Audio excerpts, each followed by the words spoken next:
अस्सलाम वालेकुम रहमतुल्लाह।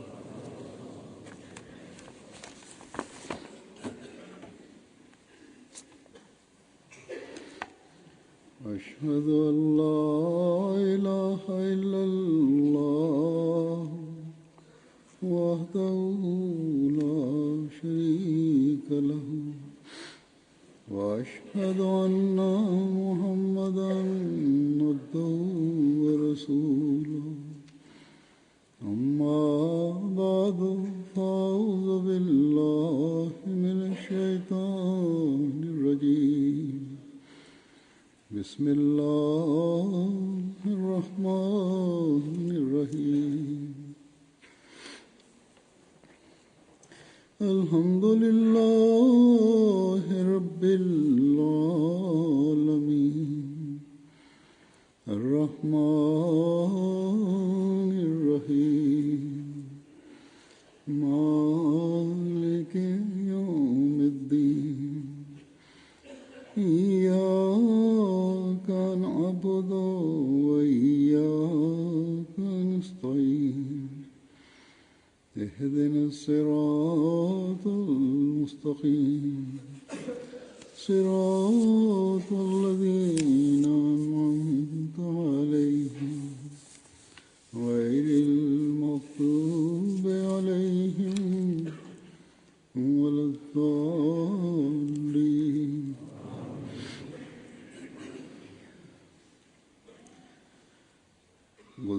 गुज़िरियल ख़ुतबे में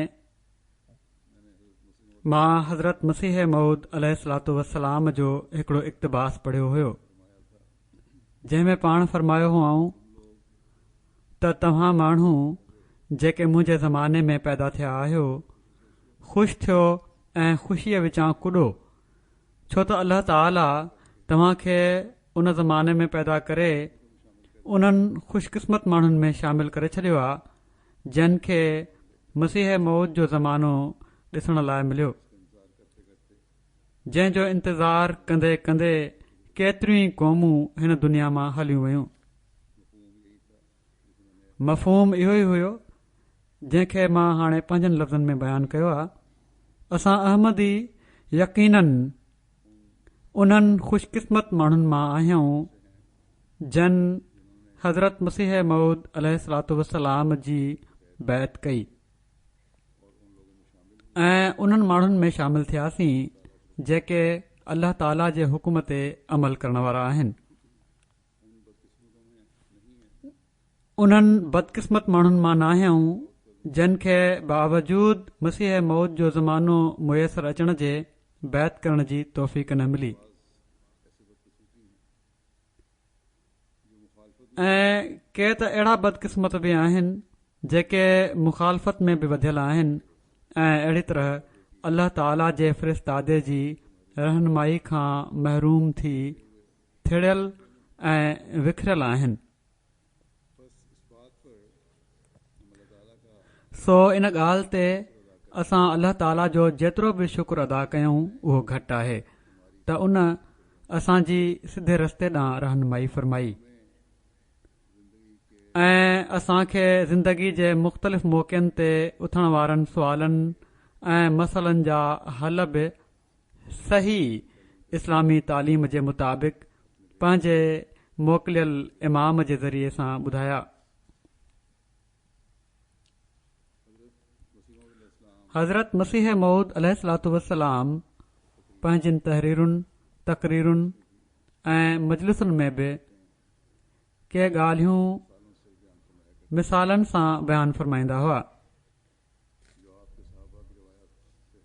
जेके संदन असहाबनि जी रिवायतुनि मां असांखे मिलनि थियूं, पर सभिनी खां वॾो अहसान असां ते इन सिलसिले में हज़रत मुस्लिह मऊद रज़ियल्लाहु ताला अन्हु जो आहे जन पंहिंजे ख़ुतबनि ऐं ख़िताबनि में हज़रत मसीह मऊद अलैहिस्सलातु वस्सलाम जूं बयानु फ़रमूदा ॻाल्हियूं बयानु कयूं आहिनि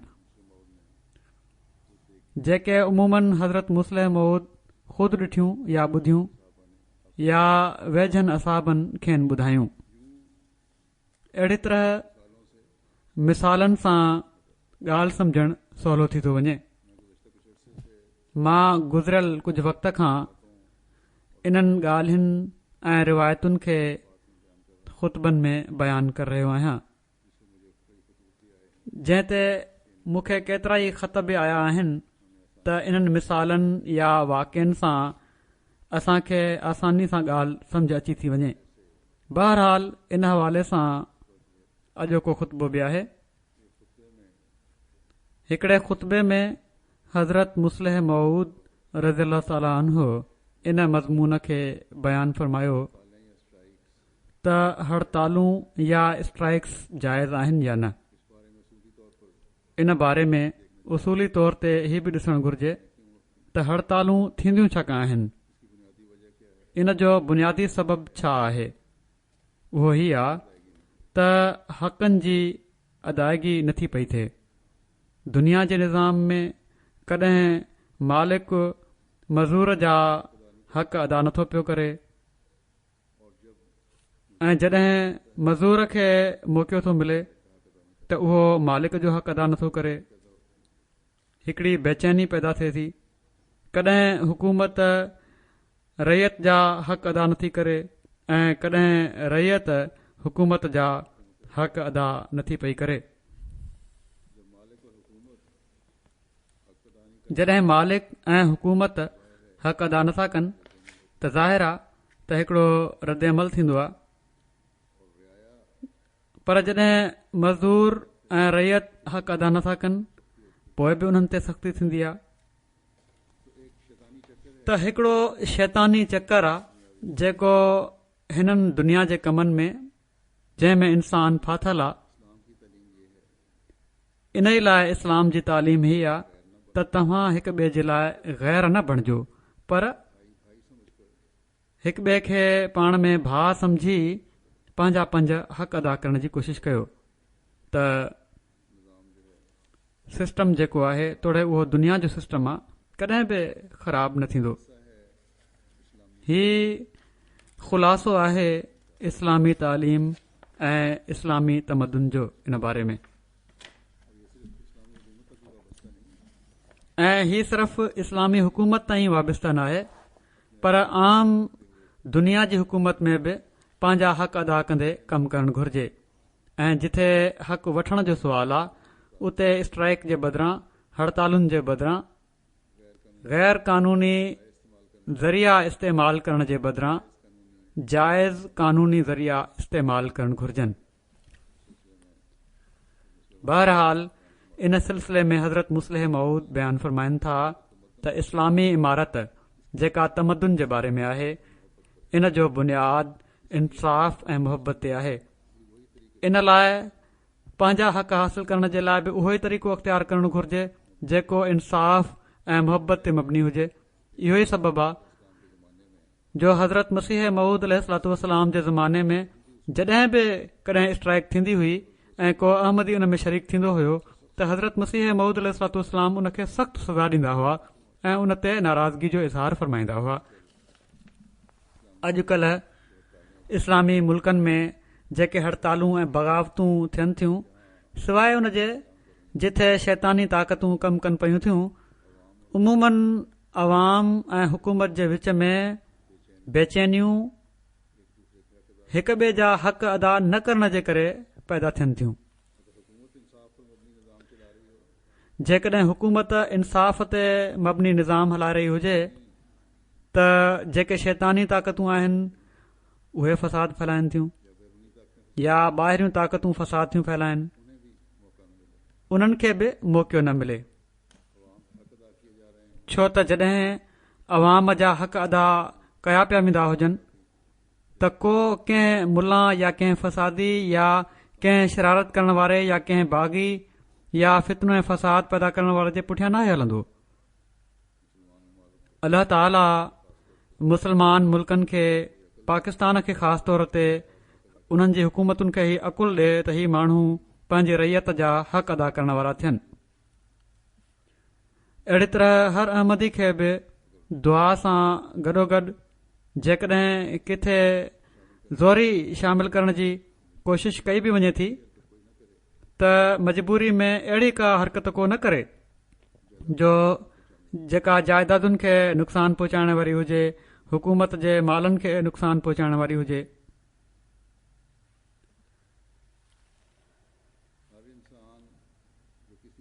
हर इंसान जेको कंहिं बि कम सां लाॻापियल आहे, उहो जेकॾहिं पंहिंजे कम में दिलचस्पी रखे थो त पंहिंजनि समूरियुनि सलाहियतुनि सां उन खे अदा करण जी कोशिशि कंदो आहे। हीउ हिकिड़ो अहम उसूल आहे।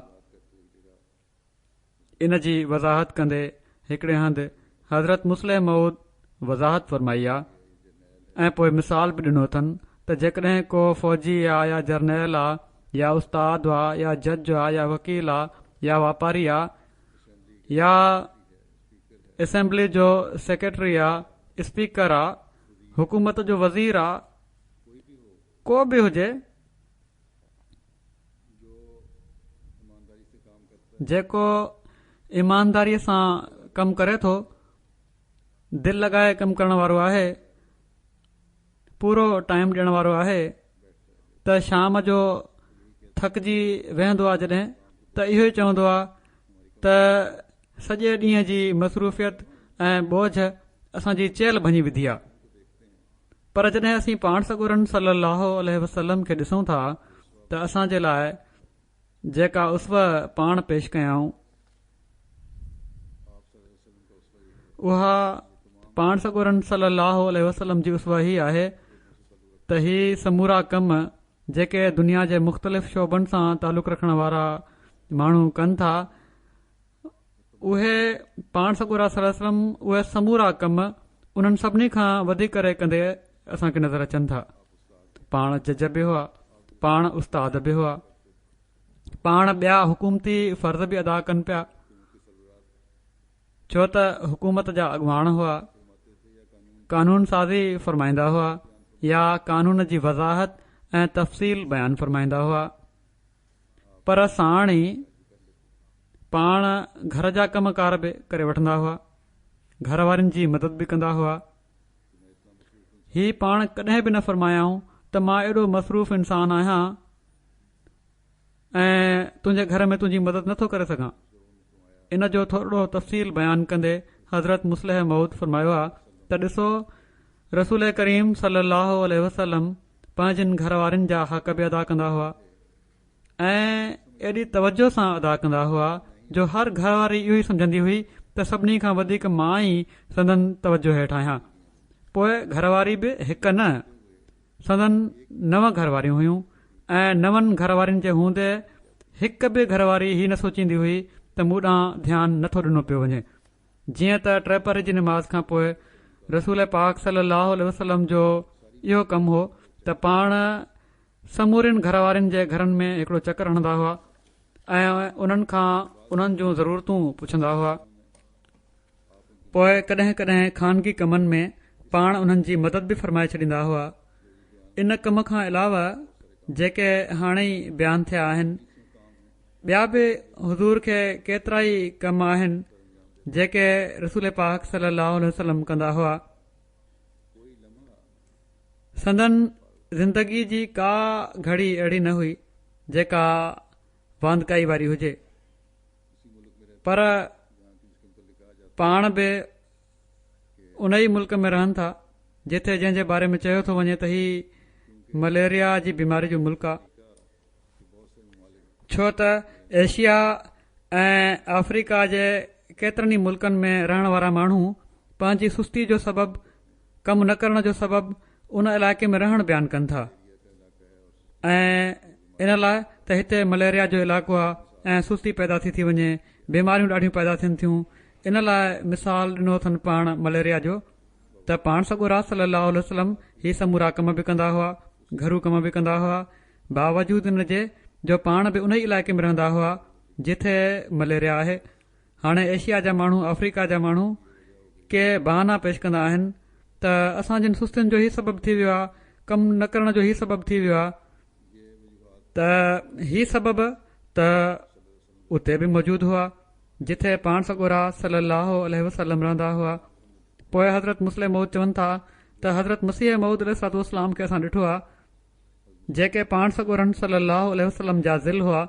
हज़रत मुस्लिम मऊद फरमाइनि था त मूंखे यादि आहे त हज़रत मसीह मऊद अलैहिस्सलाम जे कम जी हीअ हालत हूंदी हुई जो जॾहिं असां सुम्हंदा हुआसीं त खेनि कमु कंदे ॾिसंदा हुआसीं ऐं जॾहिं अखि खुलंदी हुई तॾहिं बि खेनि कमु कंदे ॾिसंदा हुआसीं ऐं बावजूद एॾी महिनत ऐं मुशक़त बर्दाश्त करण जे जेके दोस्त संदन किताबनि जा प्रूफ पढ़ण में शामिल थींदा हुआ पाण उन्हनि जे कम जो एतिरे क़दुरु फरमाईंदा हुआ जो जेकॾहिं सोमणी महिल बि को सॾु कंदो हुयो त हुज़ूर मां प्रूफ खणी आयो आहियां त पाण खट तां लही दर ताईं वेंदे रस्ते में केतिरा ई भेरा फरमाईंदा हुआ जज़ाकल्ला तव्हांखे ॾाढी तकलीफ़ थी जज़ाकल्ला तव्हांखे ॾाढी तकलीफ़ थी हालांकि उहो कमु जेको प्रूफ रीडिंग करण वारा जेको कंदा हुआ उन कम जे मुक़ाबले में कुझु बि न हूंदो हुयो जेको पाण ख़ुदि कंदा हुआ मक़सदु एतिरे क़दुरु कमु करण जी आदत असां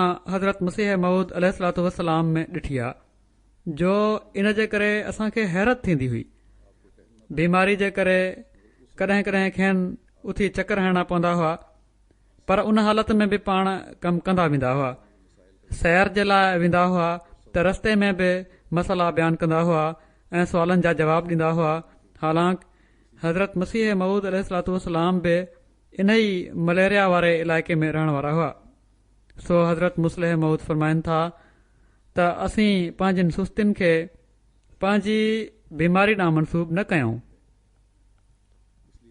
जेको असीं कंदा आहियूं इन लाइ जेके सुस्त रहण वारा माण्हू आहिनि ऐं इन जे करे पंहिंजे फ़र्ज़नि में कोताही कंदा आहिनि उन्हनि खे जिस्म जी मलेरिया न आहे पर उन्हनि खे दिलि जी मलेरिया आहे जेकॾहिं हीउ फ़ैसिलो करे वठनि त असां महिनत करणी आहे त हीअ सभई सुस्तियूं ख़तमु थी सघनि थियूं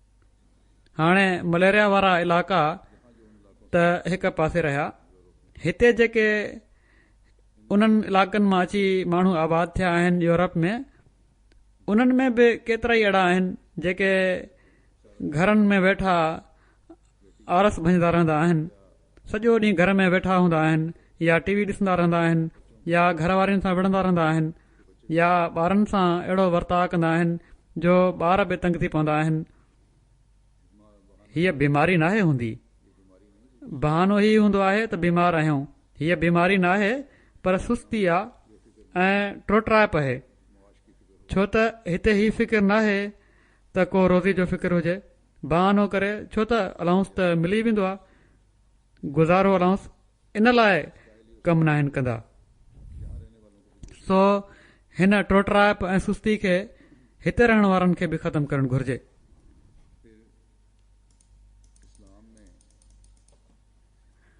पोइ इस्लाम में औरत जो मुस्तक़बिल महफ़ूज़ करण जा मुख़्तलिफ़ तरीक़ा आहिनि हिकिड़ो हीउ बि आहे त जॾहिं उन जी शादी थिए त उन जे लाइ हक़ महर रखियो वियो आहे इन लाइ इन जी अदायगी हुअणु घुर्जे के माण्हू सम्झंदा आहिनि त सिर्फ़ तलाक या अलॻि थियण जी सूरत में ई हक़ महर ॾियणो आहे हालांकि हीअ त उहा रक़म आहे मक़सदु छा आहे हक़ महर जो मक़सदु हीअ आहे त हीअ उहा रक़म आहे जेका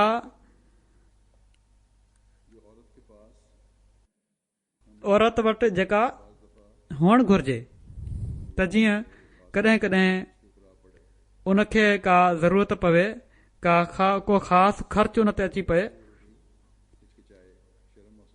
जंहिंजे बारे में हूअ मुड़ुस खां घुर कंदे बि हिबके शर्म महसूस करे त उन मां उहा ख़र्च करे सघे या कॾहिं कॾहिं अहिड़ी ज़रूरत पेश अची सघे थी जेका उन मौक़े ते मुड़ुस बि पूरी न आहिनि करे सघंदा त औरत वटि कुझु हुजे त तॾहिं उहा पूरी करे सघे थी पंहिंजी ज़रूरत जेकॾहिं हक़ महर ॾियणो ई न आहे त हीअ ॿई सूरतूं या ॿियूं बि केतिरियूं सूरतूं आहिनि जेके उहे पूरियूं नथियूं थी सघनि मसलन औरत जी ज़रूरत आहे कंहिंजी मदद करणु कंहिं मिट माइट जी मदद करणु ऐं मुड़ुस खे नाहे चाहे थी ॿुधाइणु उनखे त उन वटि हीअ रक़म हुअणु घुर्जे त अहिड़ी का न का रक़म उन वटि हुजे जो उन जूं जेके पंहिंजूं ज़रूरतूं आहिनि ओचितियूं ज़रूरतूं ऐं हूअ पंहिंजी मर्ज़ी सां ख़र्च जे लाइ उन वटि हुजे जो उहा ख़र्च करे सघे के मुड़ुस हक़ महर जी अदायगी त परे रही औरत जेका पंहिंजी कमाई करे रही हूंदी आहे उन ते बि पाबंदी लॻाए छॾींदा आहिनि त तूं असांखां पुछे बिना ख़र्च नाहे करणो या असांखे ॾे। हीअ जेका सॼी कमाई जेका आहे उन मां हेतिरो हिसो असां वटि अचणु घुरिजे, असांजे बैंक अकाउंट में वञणु घुरिजे, जेका हिकिड़ी सरासर नाजाइज़ शइ आहे। अहिड़ी तरह किन ग़रीब ख़ानदाननि में ऐं किन जॻहियुनि ते हीउ बि रवाजु आहे ग़रीब मुल्कनि में त पीउ माउ शादी महल हक़ महर धीउ जे मुड़ुस या उन जे साहुरनि खां पाण वसूल करे वठंदा आहिनि ऐं छोकिरी खे कुझु बि नाहे मिलंदो। हूअ त शादी थी ख़ाली हथ रहंदी आहे, हीअ बि ग़लति शइ आहे। हीअ त छोकिरियुनि खे विकिणण वारी ॻाल्हि आहे जंहिंखां इस्लाम सख़्तीअ सां मना थो करे। अहिड़ी तरह कॾहिं कॾहिं औरतूं पंहिंजे मुड़ुसनि खे हक़ महर माफ़ बि करे छॾींदियूं आहिनि, पर इन जे लाइ बि के शर्त आहिनि त उन्हनि जे हथ में रखी पोइ पुछो। पर हज़रत उमर रज़ी अल्लाह ताला अन्हो ऐं किन इमामनि जो ऐं बुज़ुर्गनि जो त ही फ़ैसिलो आहे त औरत खे हक़ महर ॾियो, पोइ हूअ 1 साल उनखे पाण वटि रखे ऐं पोइ जेकॾहिं चाहे त मुड़ुस खे वापसि ॾेई छॾे। तसरुफ़ में आणे हूअ पोइ माफ़ करणु चाहे या ॾियणु चाहे त ॾेई छॾे। हज़रत मुस्लिह मऊद अहिड़े ई हिकिड़े हक़ महर जी माफ़ी जो हिकिड़ो वाक़ियो बयानु कनि था जेको हज़रत मसीह मऊद अलैहिस्सलाम जे हिकिड़े असहाबी जो आहे त हज़रत हकीम फज़लुद्दीन साहब असांजे सिलसिले में साबिक़ून अल अवलून मां हुआ। उन्हनि जूं 2 घर वारियूं हुयूं। हिकिड़े ॾींहुं हज़रत मसीह मऊद अलैहिस्सलाम फरमायो त महर शरई हुकुम आहे ऐं ज़रूरु औरतुनि खे ॾियणु घुरिजे। इन ते हकीम साहब चयो त मुंहिंजनि घर वारनि मूंखे माफ़ करे छॾियो आहे। हज़रत साहब फरमायो छा तव्हां उन्हनि जे हथ ते रखी माफ़ करायो हुयो? चवण लॻा न हुज़ूर, ईअं ई चयो हो ऐं उन्हनि माफ़ करे छॾियो। हज़रत साहब फरमायो त पहिरियां तव्हां उन्हनि खे हथ में ॾियो, पोइ इन खे माफ़ करायो। हीअ बि अदना दर्जो आहे। असुल ॻाल्हि इहा ई आहे त माल औरत वटि घटि में घटि 1 साल रहणु घुरिजे ऐं पोइ उन वक़्त खां पोइ जेकॾहिं उहा माफ़ करे त पोइ सही आहे। उन्हनि जूं 2 घर वारियूं हुयूं ऐं महर 500 रुपया हुयो। हकीम साहब किथां कर्ज़ वठी 500 रुपया उन्हनि खे ॾेई छॾिया ऐं चवण लॻा त तव्हांखे यादि आहे त तव्हां पंहिंजो महर मूंखे माफ़ करे फिटी कयो आहे, सो मूंखे हाणे ई वापसि ॾेई छॾियो। इन ते उन्हनि चयो त ओॾी महिल असांखे कहिड़ी ख़बर हुई त तव्हां असांखे हक़ महर ॾेई छॾींदव, इन जे करे चई छॾियो हुयोसीं त माफ़ कयोसीं, हाणे असां न ॾींदियूंसीं, हाणे त असां वटि अची वियो आहे।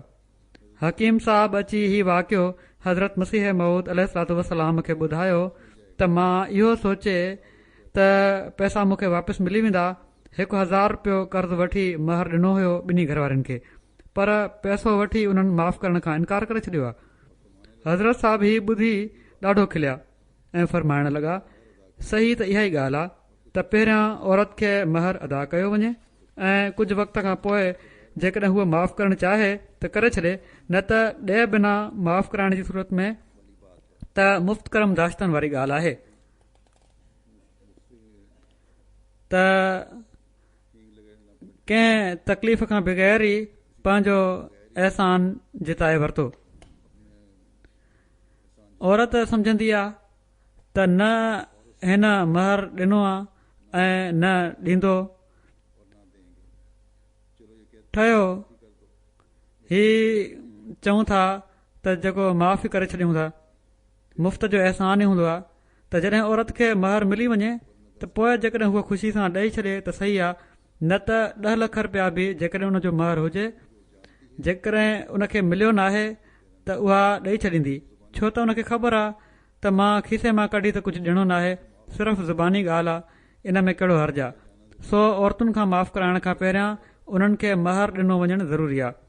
ऐं जेकॾहिं हीउ महर अहिड़े वक़्त में ॾिनो थो वञे जॾहिं उन्हनि खे पंहिंजनि ज़रूरतुनि जी ख़बर न आहे, कॾहिं कॾहिं ख़बर ई न आहे हूंदी औरत खे ज़रूरतुनि जी, या जॾहिं त पीउ मां उन्हनि खां वठणु चाहींदा आहिनि त हीउ नाजाइज़ आहे।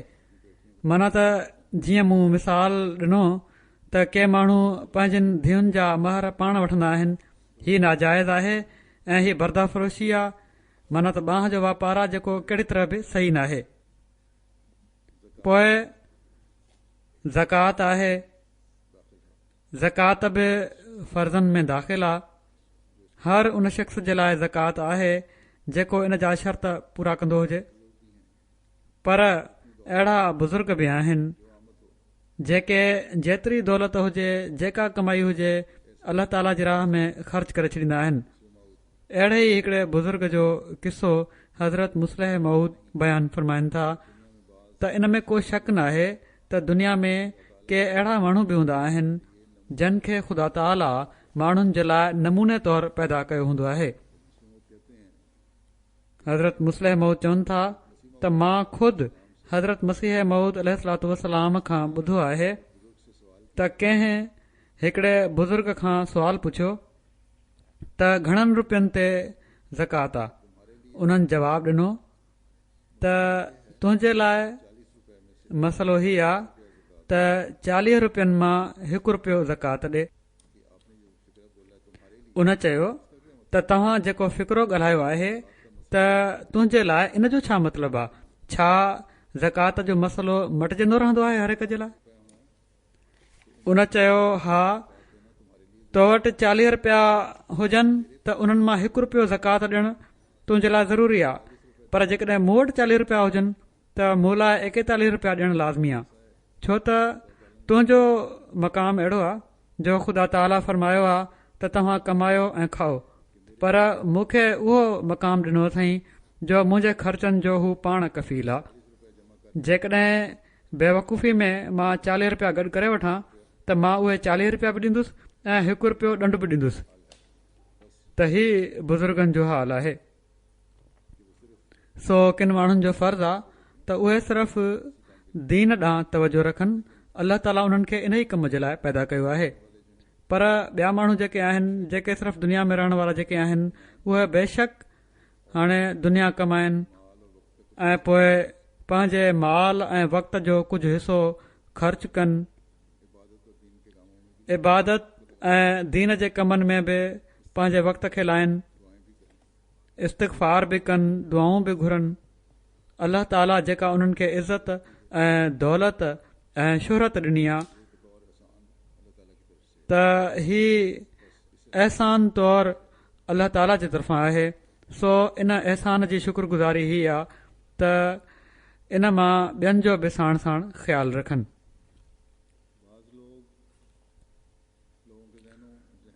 के माण्हू किन माण्हुनि जा ज़हन वधीक कारोबारी हूंदा आहिनि या रीस में अहिड़ियूं हरकतूं करे वेंदा आहिनि जेके जमायती रिवायात जे ख़िलाफ़ हूंदियूं आहिनि या इस्लामी तालीम सां मुताबिक़त न आहिनि रखंदियूं। अहिड़ा माण्हू उहिदेदारनि में बि हूंदा आहिनि। कॾहिं कॾहिं मुक़ामी अंजुमनूं बि अहिड़ा फ़ैसिला करे वठंदियूं आहिनि। कादियान में हिकु भेरे मुक़ामी अंजुमन हिकिड़ो फार्म शाया कयो ऐं ॿियनि माण्हुनि खे विकिणणु शुरू करे ॾिनऊं। हिकु आने में 4 पैसनि जो हिकु आनो हूंदो हुयो। ग़ालिबन का रिपोर्ट फार्म क़िस्म जी शइ हुई। अॼु बि के माण्हू ही जिदतूं पैदा करण जी कोशिश कंदा रहंदा आहिनि ऐं पंहिंजनि रिवायात खे विसारे छॾींदा आहिनि।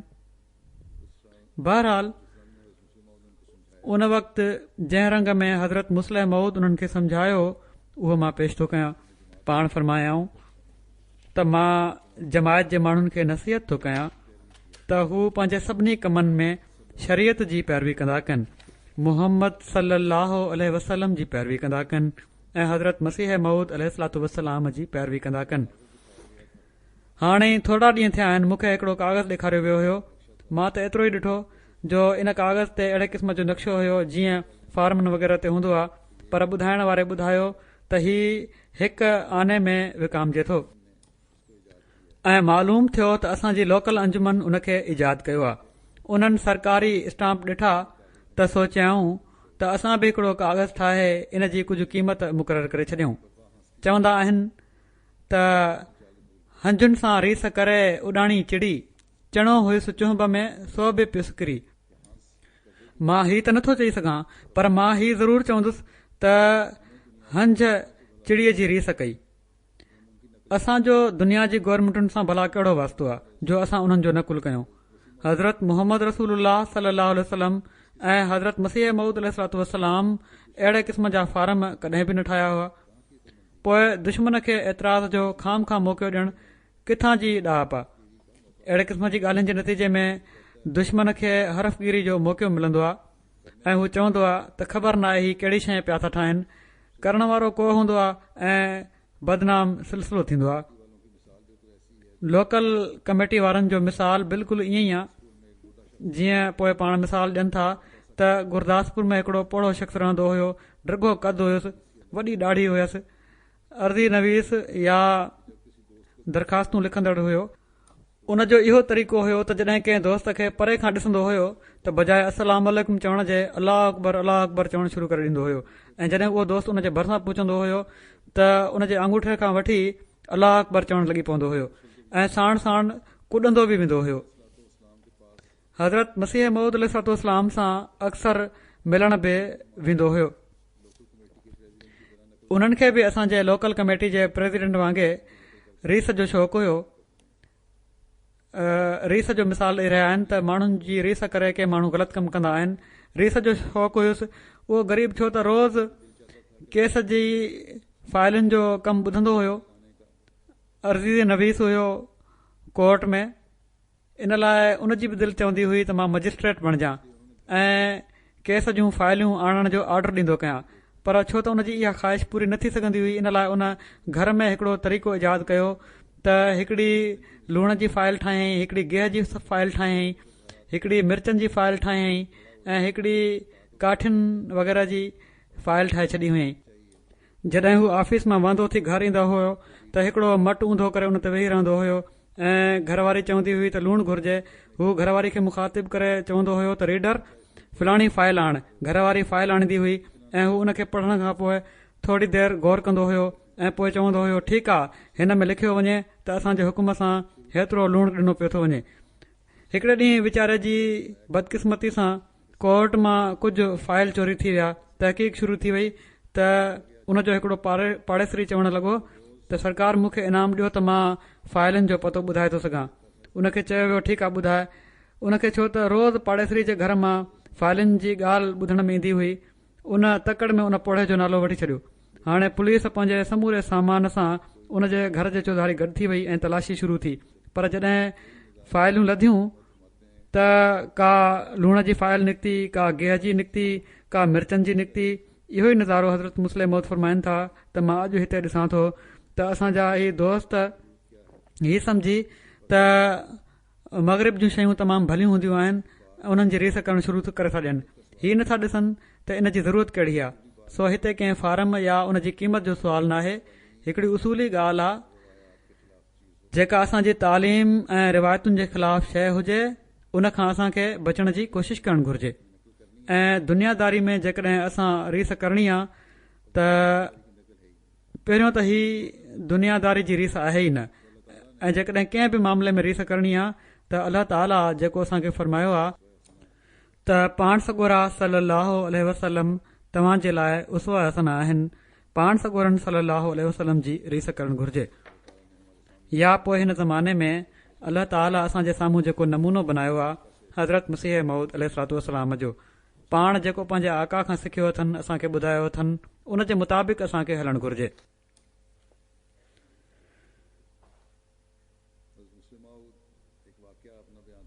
हज़रत मुस्लिम मऊद हिकिड़ो वाक़ियो पंहिंजो बयानु फरमाइनि था त मूंखे यादि आहे त हज़रत मसीह मऊद अलैहिस्सलातु वस्सलाम जी ज़िंदगीअ जो आख़िरी साल हुयो या संदन बाद ख़िलाफ़त उला जो को रमज़ान हुयो। बहरहाल मौसम जी गर्मीअ सबबि या इन लाइ त मां सहरी महल पाणी न पी सघियोसि। मूंखे हिकिड़े रोज़े में वॾी उञ महसूस थी हुई ऐं मूंखे डपु थियो त मां किथे बेहोश न थी वञा। ऐं सिजु लहण में अञा हिकिड़ो कलाकु बाक़ी हुयो। मां साणो थी हिकिड़ी खट ते किरी पियुसि ऐं मां कशफ में ॾिठो त कंहिं मुंहिंजे वात में पान विधो आहे। मां उन खे चूसियो त सॼी उञ ख़तमु थी वई। जीअं त जॾहिं उहा हालत ख़तमु थी त मां ॾिठो त उञ जो नालो निशान बि बाक़ी न रहियो हुयो त अल्लाह ताला इन तरीक़े सां मुंहिंजी उञ लाथी। ऐं जॾहिं उञ लथी त पाणी पीअण जी का ज़रूरत न आहे रहंदी। ज़रूरत त ओड़ी महिल हुई न जॾहिं उञ लॻी रही हुई। मक़सदु त हीउ हूंदो आहे त ज़रूरत पूरी कई वञे, तोड़े मुनासिब सामान मुहैया करे थिए, तोड़े इन खां इस्तिग़ना पैदा करे, माना त उन जी ख़्वाहिश ई न रहे। या त शइ मुहैया कई वञे या उन शइ जी ख़्वाहिश न रहे। हज़रत मसीह मऊद अलैहिस्सलातु वस्सलाम खे हिकिड़े शख़्स लिखियो त दुआ कयो त फलाणी औरत सां मुंहिंजो निकाह थी वञे। पाण फरमायाऊं त असीं दुआ कंदासीं, पर निकाह जो को शर्त नाहे। तोड़े निकाह थी वञे, तोड़े उन खां नफ़रत पैदा थी वञे त पाण दुआ कयाऊं। त कुझु ॾींहनि खां पोइ उन लिखियो त मुंहिंजी दिलि में उन खां नफ़रत पैदा थी वई आहे। अहिड़ी तरह मूंखे बि हिकिड़े शख़्स हज़रत मुस्लिम मऊद चवनि था त हिकिड़े शख़्स ईअं लिखियो हुयो ऐं मां बि हज़रत मसीह मऊद अलैहिस्सलातु वस्सलाम जी सुनत में उनखे इहो ई जवाबु ॾिनो हुयो। ऐं उन बाद में मूंखे इतलाह ॾिनो त उन जी दिलि मां इहो ख़्यालु ख़तमु थी वियो आहे। सो अल्लाह ताला ॿिन्ही सूरतुनि में मदद कंदो आहे। माना त असुल शइ हीअ आहे त या जंहिं शइ जी ख़्वाहिश कई पई थी वञे उहा ख़्वाहिश पूरी थी वञे, या पोइ उहा ख़्वाहिश ई ख़तमु थी वञे दिलि मां। त इन ॻाल्हि जो हमेशह ख़्यालु रखणु घुरिजे ऐं अहिड़ी तरह दुआ करणु घुरिजे अल्लाह ताला खां। सो असुल शइ इहा ई आहे त अल्लाह ताला जी रज़ा ऐं उन जे फ़ैसिले खे अहमियत ॾींदे दुआ कई वञे। हाणे बि के माण्हू ख़त लिखंदा आहिनि, मूंखे बि ख़त ईंदा आहिनि त फलाणे हंधि रिश्तो करणो आहे, उन सां थी वञे दुआ कयो, न त ऐं साण कोशिश बि कयो ऐं उन जे पीउ माउ खे बि चओ ऐं इन निज़ाम खे बि चओ, न त ख़तमु थी वेंदुसि, मां बि मरी वेंदुसि ऐं ॿी धुर बि मरी वेंदी। त हीउ फज़ूल ऐं लग़व ॻाल्हियूं आहिनि। शादीअ जो असुल मक़सदु त दिलि जो सुकून ऐं नस्ल जो बका आहे। सो अल्लाह ताला खां उन जो फज़ुल घुरणु घुरिजे ऐं जेकॾहिं अल्लाह ताला जे वेझो बहितर आहे त थिए, न त दिलि तां लही वञे ऐं ख़तमु थी वञे। ही मोहबतूं जेके दुनिया जूं आहिनि, ही वक़्ती मोहबतूं हूंदियूं आहिनि। दुनिया जी मोहबत बि अल्लाह ताला जी मोहबत जे लाइ घुरणु घुरिजे ऐं पोइ जेकॾहिं ईअं हूंदो त पोइ दुनिया जी मोहबत बि नेकी बणिजी वेंदी ऐं पोइ हमेशह दिलि जे सुकून ऐं इत्मिनान जो सबबु रहंदी। इन ॻाल्हि खे बयानु फ़रमाईंदे त दुनिया में का शइ पंहिंजी ज़ात में नुक़सान ॾियण वारी न आहे। हज़रत मुस्लिह मौद फ़रमाइनि था त कुचलो आहे, कांग फल, हीअ बि हिकिड़ो ज़हर आहे। इन खे खाइण सां केतिरा ई माण्हू मरी वेंदा आहिनि, पर लखें इंसान इन जे करे बचंदा बि आहिनि, माना त इलाज जे तौर ते इस्तेमालु थींदो आहे। अहिड़ी तरह तमामु वॾी तबाही वारी शइ आफ़ीम आहे, पर इन जी तबाही जे मुक़ाबले में इन जा फ़ाइदा तमामु घणा आहिनि। हज़रत मसीह मऊद अलैहिस्सलातु वस्सलाम फ़रमाईंदा हुआ त तबीबनि जो कौल आहे त तिब जूं अधु दवाऊं अहिड़ियूं आहिनि जिन में आफ़ीम इस्तेमालु थींदो आहे ऐं इन जो एॾो फ़ाइदो आहे जंहिंजो अंदाज़ो लॻाइणु मुश्किल आहे। जॾहिं इंसान खे बेचैनी ऐं बेक़रारी थींदी आहे, जॾहिं इंसान जी निंड ख़तमु थी वेंदी आहे, जॾहिं इंसान सूर विचां साणो थी आपघात करण लाइ राज़ी थी वेंदो आहे त उनखे मारफिया जी सुई हई वेंदी आहे, जंहिंसां उनखे फौरन आराम मिली वेंदो आहे। सो दुनिया में का शइ बि अहिड़ी न आहे जेका पंहिंजी ज़ात में नुक़सान ॾियण वारी हुजे। नुक़सान ॾियण वारी शइ सिर्फ़ु ग़लति इस्तेमालु आहे, जेको इंसान जी पंहिंजी कोताहियुनि जो नतीजो हूंदो आहे। इन ई लाइ हज़रत इब्राहिम अलैहिस्सलाम बीमारीअ खे पाण ॾांहुं ऐं शिफ़ा खे अल्लाह ताला ॾांहुं मनसूब कयो आहे।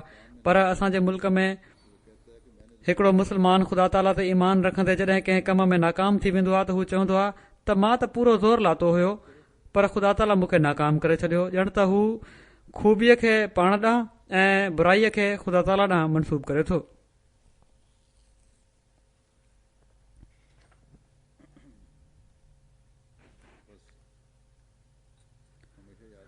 सो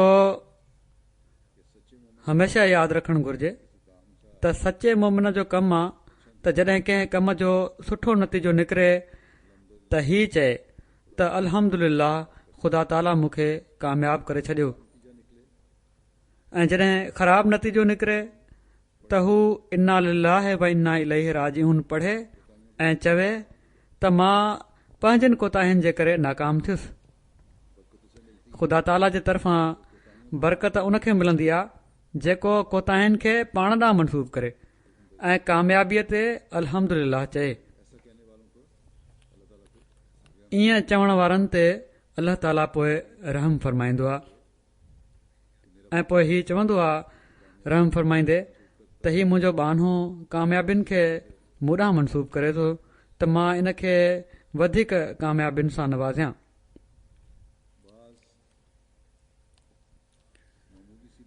के मामूली ॻाल्हियूं वॾा नतीजा पैदा कंदियूं आहिनि। इन ॻाल्हि खे बयानु फरमाईंदे हज़रत मुस्लिह मऊद पंहिंजे हिकिड़े ख़ुतबे में फरमायो त हज़रत मसीह मऊद अलैहिस्सलातु वस्सलाम खां मूं ॿुधो आहे पाण कंहिं औरत जो किसो बयानु फरमाईंदा हुआ त उनजो हिकिड़ो ई पुटु हुयो। हू जंग ते वञणु लॻो त उन पंहिंजी माउ खे चयो त तव्हां मूंखे का अहिड़ी शइ ॿुधायो जेका मां जेकॾहिं वापसि अचां त सूखड़ी तौरु तव्हांजे लाइ वठंदो अचां ऐं तव्हां उनखे ॾिसी ख़ुशि थी वञो। माउ चयुसि त जेकॾहिं तूं सही सलामत मोटी अची त इहा ई ॻाल्हि मुंहिंजे लाइ ख़ुशी जो सबबु थी सघे थी। पुट ज़िद कयो ऐं चयईं त न ज़रूरु का शइ तव्हां ॿुधायो। माउ चयुसि अच्छा जेकॾहिं ठीकु आहे तूं मुंहिंजे लाइ कुझु आणणु चाहीं थो त मानीअ जा सड़ियल टुकड़ा जेतिरे क़दुरु घणा आणे सघीं उहे आणजांइ, इन्हनि सां ई मां ख़ुशि थी सघां थी। उन इनखे तमामु मामूली ॻाल्हि सम्झी चयो त कुझु ॿियो बि ॿुधायो, पर माउ चयुसि बसि इहा ई ॻाल्हि मूंखे सभिनी खां वधीक ख़ुशि करे सघे थी। ख़ैर हू हलियो वियो। जॾहिं बि मानी पचाईंदो हुयो, जिथे बि खाधो पचंदो हुयो, मानी पचाईंदो हुयो त ॼाणे वाणे उनखे साड़ींदो हुयो त जीअं सड़ियल टुकड़ा घणे खां घणा गॾु थियनि। मानी जो कुझु हिसो त पाण खाई वठंदो हुयो ऐं सड़ियल हिसो हिकिड़ी थैली में विझंदो वेंदो हुयो। कुझु वक़्त खां पोइ जॾहिं हू घर मोटियो त उन सड़ियल टुकड़नि जूं केतिरियूं थैलियूं पंहिंजी माउ जे अॻियां रखे छॾियूं। हू हीउ ॾिसी ॾाढो ख़ुशि थी। उन चयो अमा मां तव्हांजे चए ते अमल त कयो हुयो, पर मूंखे अञा ताईं हीअ ख़बर न पई त इहा ॻाल्हि छा हुई।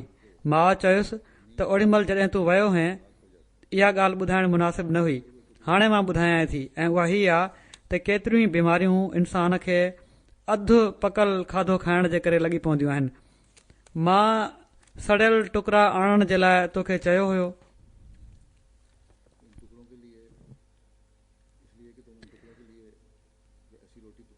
इन्हनि टुकड़नि जे लाइ इन लाइ त तूं इन्हनि टुकड़नि जे लाइ अहिड़ी मानी पचाईंदे जो उहा कुझु सड़ी बि वञे ऐं सड़ियल मानी खे रखे छॾींदे ऐं बाक़ी खाई वठंदे।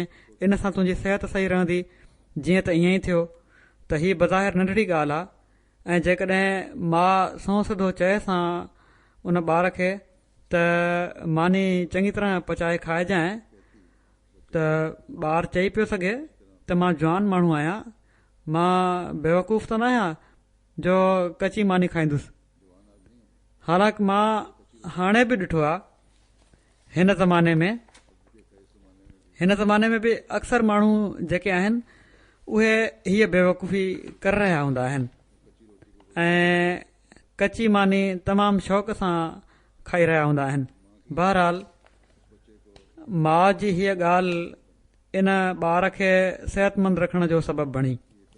हज़रत मुस्लिम मौद फरमाइनि था त हीउ मुहाग मां इन लाइ बयानु कयो आहे, पंहिंजे हिकिड़े ख़ुतबे में बयानु करे रहिया हुआ मसलो त दुआ जी क़बूलियत जे सिलसिले में बि के माण्हू सम्झंदा आहिनि त हीअ नंढियूं नंढियूं ॻाल्हियूं आहिनि जेके बयानु कयूं पयूं थियूं वञनि, ऐं असांखे पहिरियां खां इन्हनि ॻाल्हियुनि जी ख़बर आहे, पर ख़बर हुअण जे बावजूदु अमल नथा कनि।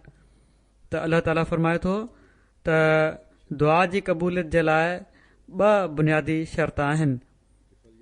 उन्हनि खे यादि रखणु घुर्जे त फल यस्त जीबूली ऐं वल योमिनू बि त मुंहिंजी ॻाल्हि मञियो ऐं मूं ते ईमान आणियो।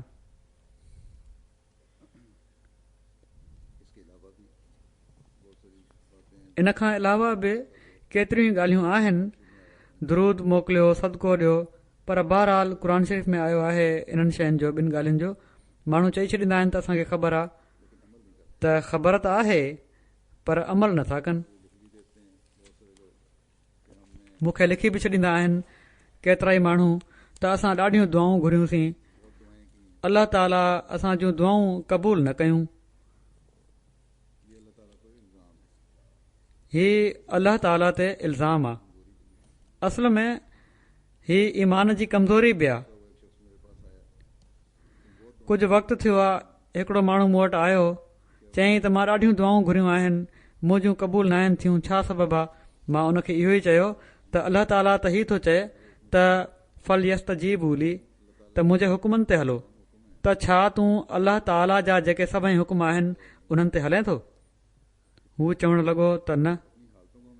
त पोइ पहिरियां पंहिंजनि हालतुनि खे असांखे ॾिसणु घुर्जे त असां केतिरे हद ताईं अमल कयूं पिया था, ऐं पोइ योमिनू बि ते बि अमल नाहे। छो त जेकॾहिं दुआ क़बूल नाहे थी त असांजे ख़्याल में हीअ दुआ क़बूल नाहे थी, इन ई मां असीं सोचींदा आहियूं त दुआ क़बूल नाहे थी, छो त ज़ाहिरनि पूरी नाहे थी, इन लाइ ईमान कमज़ोर थी वियो। त ईमान त हज़रत इब्राहिम अलैहिस्सलाम वारो घुर्जे, जंहिंजी पहिरियां ॻाल्हि थी चुकी आहे त पंहिंजी कमज़ोरी खे पाण ॾांहुं मनसूब कयूं ऐं कामयाबीअ खे अल्लाह ताला ॾांहुं मनसूब कयूं। पोइ अल्लाह ताला चए थो त जेकॾहिं हीअ सूरत हाल हूंदी त मुंहिंजो बानो मूंखां हीअ उमेदु रखे थो त मां उनजी दुआ क़बूल कयां थो, त पोइ अल्लाह ताला दुआऊं क़बूल बि कंदो आहे। अल्लाह ताला असांखे पंहिंजे हुकुमनि ते हलण जी तौफ़ीक़ बि अता फ़रमाए, असांजे ईमाननि खे मज़बूत करे ऐं असांजी दुआउनि खे बि क़बूलियत जो दर्जो बख़्शे। निमाज़ खां पोइ मां हिकिड़ो जनाज़ो ग़ाइब बि पढ़ाईंदुसि, जेको सैयद असदुल इस्लाम शाह साहब ऑफ ग्लासगो जो आहे। सैयद नईम शाह साहब जा पुट आहिनि। हिननि जा वालिद बि ऐं छोकिरे जा ॾाॾा बि, ही पुराणो ख़ानदान आहे, ख़िदमत करण वारो बि आहे। 24 मार्च 2016 में 40 सालनि जी उमिरि में हिकिड़े शरपिसन जे हमले जे नतीजे में फ़ौत थी विया। इन्ना लिल्लाहि व इन्ना इलैहि राजिऊन। 24 मार्च ते ग्लासगो में पंहिंजे दुकान जे ॿाहिरां शदीद ज़ख़्मी हालत में ही नज़र आया हुआ। उते उन्हनि खे अस्पताल पहुचायो वियो, पर पहिरियां ई फ़ौत थी चुका हुआ ऐं अहमदी हुअण जे करे हिननि खे शहीद कयो वियो आहे।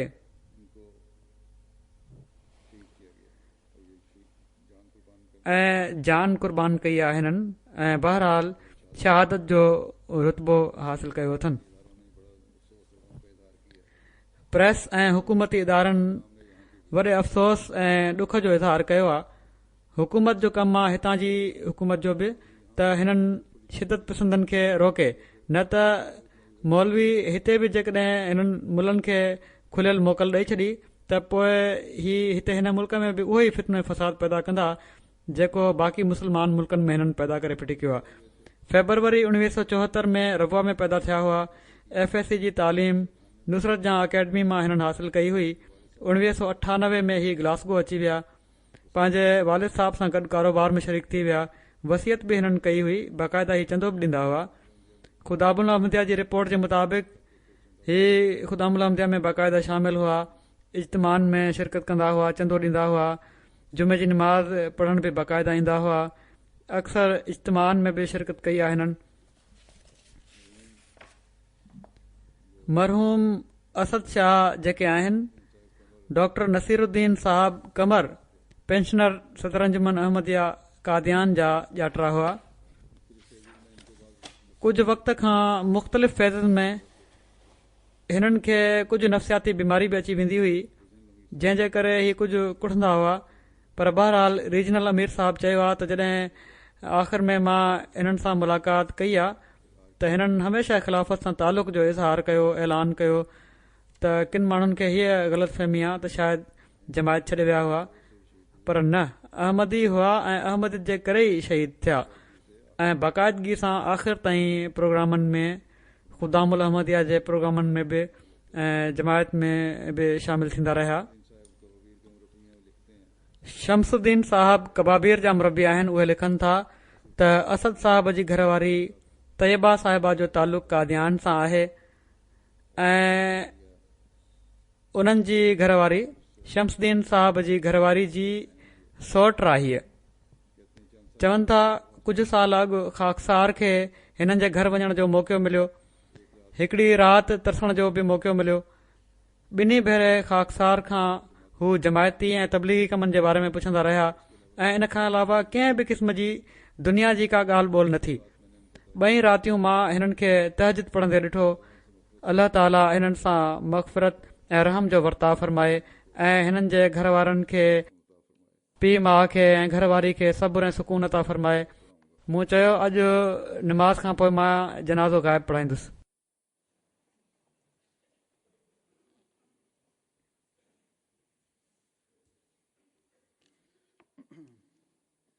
अल्हम्दुलिल्लाह